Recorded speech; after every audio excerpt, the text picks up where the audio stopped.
Hello everyone, কেমন আছেন সবাই? আশা করছি সবাই ভালো আছেন। আজকে আমি একটা পাটনা পরিষ্কারের ভিডিও নিয়ে এসেছি, যেটা কিনা উত্তরবঙ্গের ঐতিহ্যবাহী পাটনা হিসেবে পরিচিত। তাই আমি ভাবলাম যে আপনাদের সাথেও শেয়ার করি আমার পরিষ্কারের ভিডিওটা।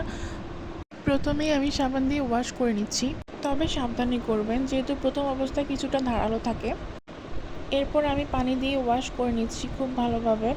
আপনারা কে কোথা থেকে দেখছেন এবং কে কত দিয়ে বাটনা কিনেছেন কমেন্ট সেকশনে অবশ্যই জানাবেন। তারপর আমি আমার হাতের কাছে ছিল আলু দিয়ে ভালোভাবে ঘষে ঘষে পরিষ্কার করে নিচ্ছি। আমার হাতের কাছে আলু ছিল তাই আমি আলু দিয়ে করলাম। আমার মনে হলো যে ভর্তা করার পর একটা কিচকিচ বালু করবে, তাই আমি আলুটা দিয়ে আবার ঘষে পরিষ্কার করে নিচ্ছি।